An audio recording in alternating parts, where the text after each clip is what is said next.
Welcome to the Killer Innovation Show, the longest continuously produced podcast in history.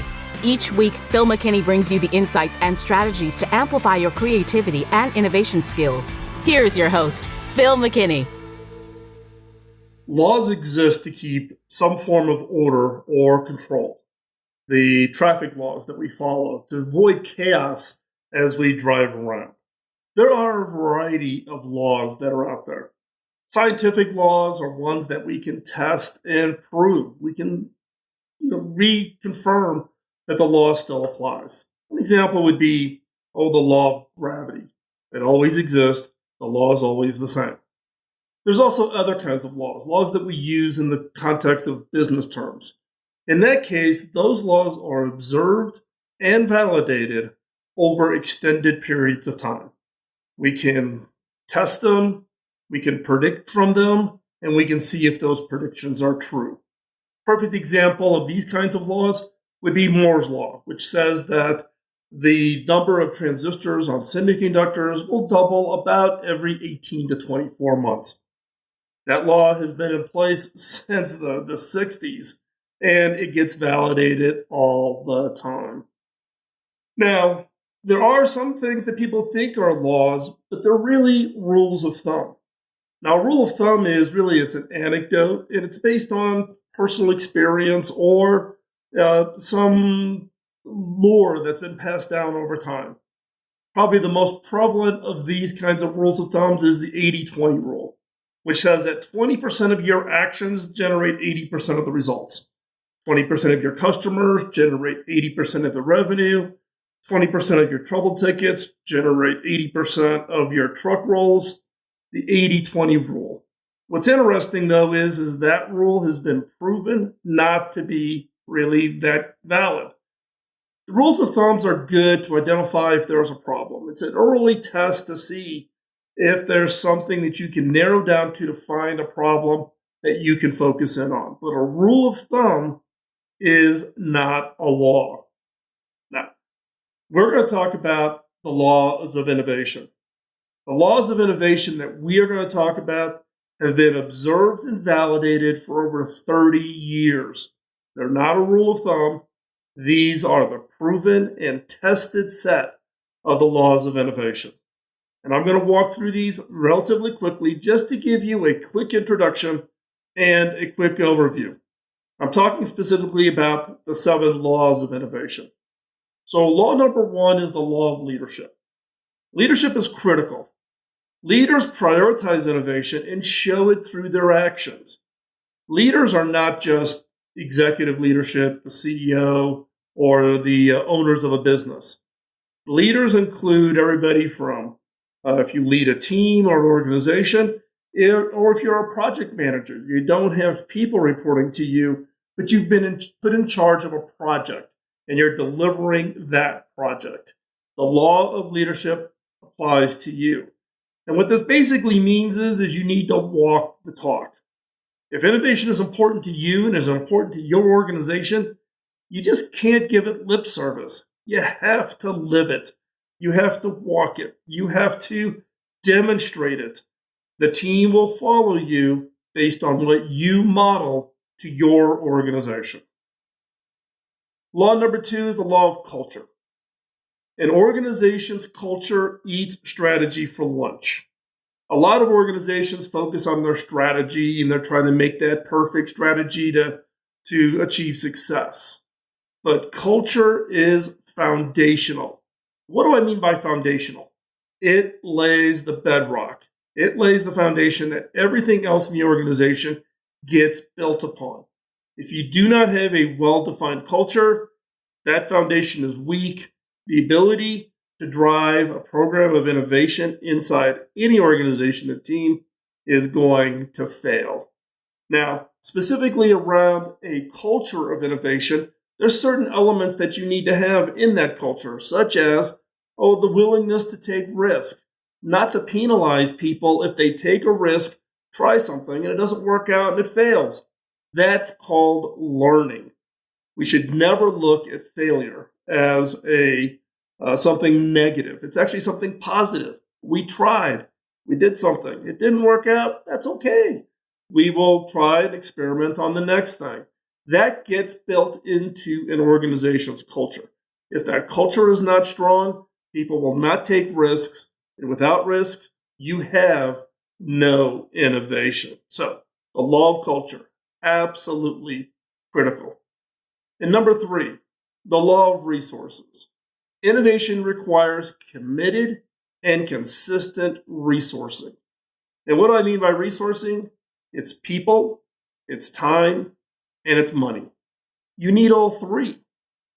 Most organizations do not dedicate or allocate resources to innovation. It's kind of stolen time.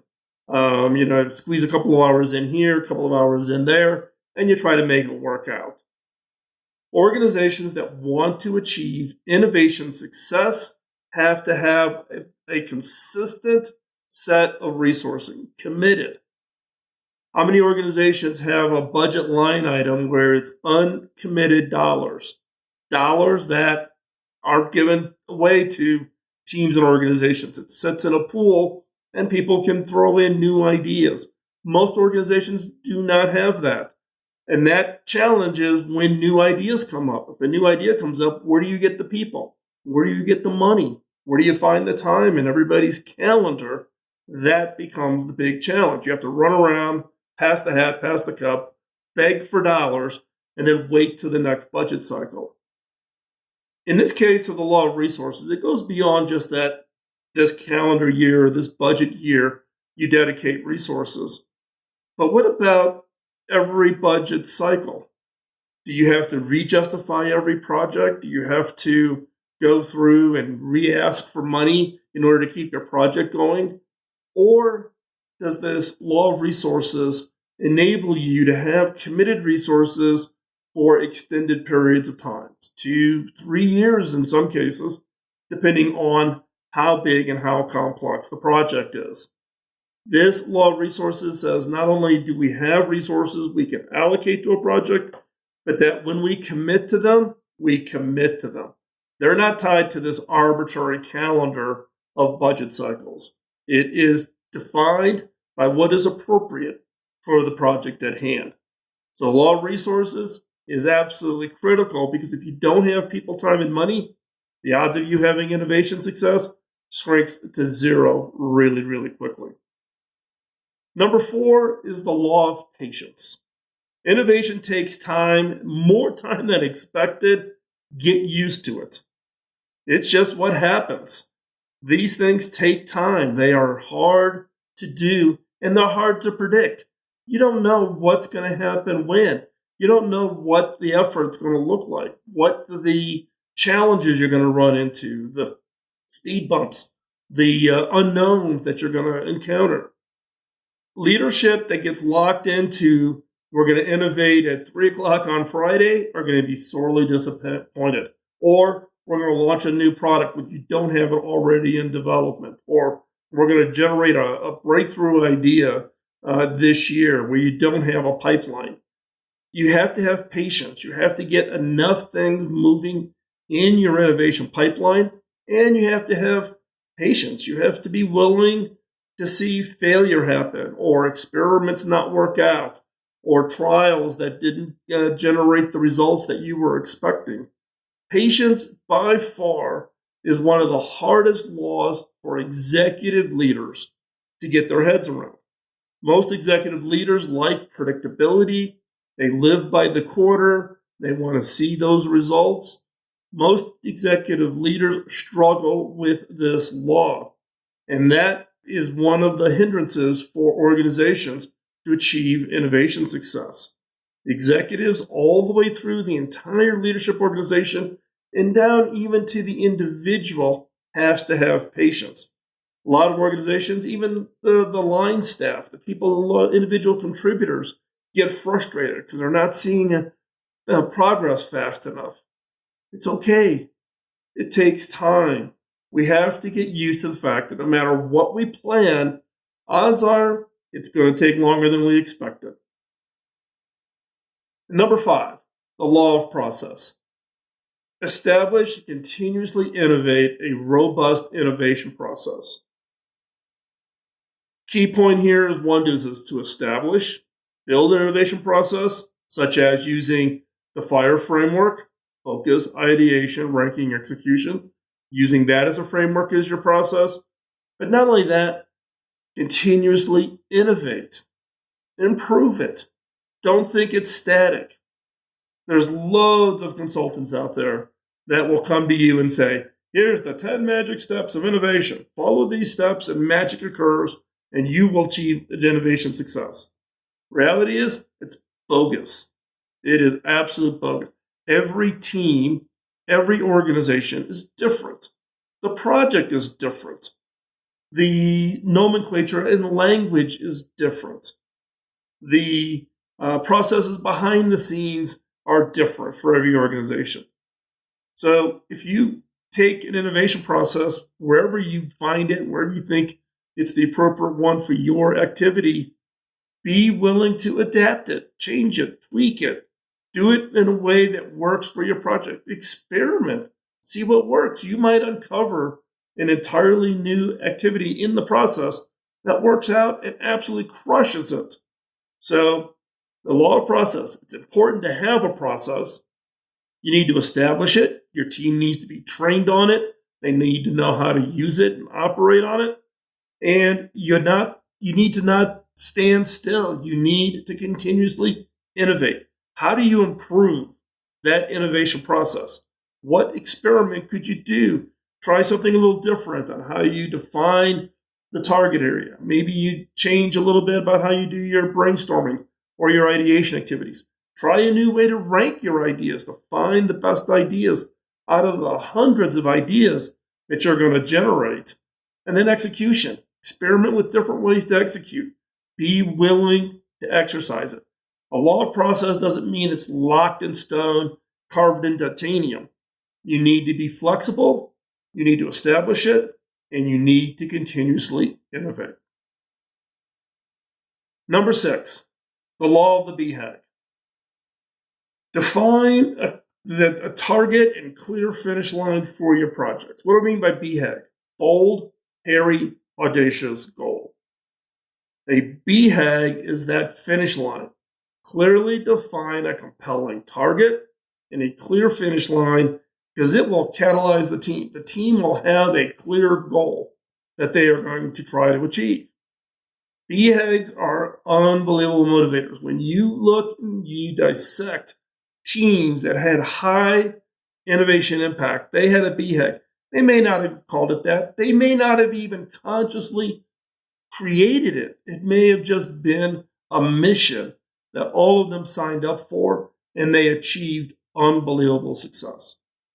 The most prevalent BHAG, the one I talk about the most often, is the BHAG that President Kennedy put before the citizens of the United States, and really the citizens of the world, around putting a man on the moon. And what was that BHAG? President Kennedy, in a speech to Congress, said, before the end of the decade, we will put a man on the moon and return him safely. Wow. That is a BHAG. That is a bold, hairy, audacious goal. We had no clue how to do it. We had not worked out all the engineering. But what did he do? He defined the goal, put a man on the moon. He defined a timeline before the end of the decade. And he defined success was bring them home safely. So he had all three components of a strong BHAG. BHAGs are incredibly powerful around an innovation program, innovation success. Organizations may have multiple BHAGs, depending on what they're trying to achieve. But having that BHAG where everybody in the team understands it, can communicate it, can share it, they can internalize it, and they sign up for the mission. The BHAG is defining your innovation mission. What is that BHAG that's going to motivate and attract people to want to be on this project in order to deliver that mission? And number 7, the law of execution. The law of execution says that ideas without execution are a hobby. And I don't know about you, but I'm not in the hobby business. Putting ideas into notebooks and sticking them on a shelf, value, zero. Right? How do we deliver? Ideas don't become innovations without execution, without action. Action is required. You need to do something, translating that idea into something tangible, something real, a mobile app, a piece of hardware, a new process, a new advertising campaign, whatever it might be. The law of execution is where rubber meets the road. Because without it, all the other activities and the innovation efforts is for naught. Value gets created when ideas are executed, when ideas are translated into innovations that can have huge impact, and in some cases, can even change the world. So the law of execution is where the rubber meets the road. Without it, everything else is for naught. It's a waste of effort. So focus on that ability to execute. Drive strategies to execute. Take your best ideas and execute them. Podcasting nonstop since 2005, this has been the Killer Innovation Show on the Innovators Network.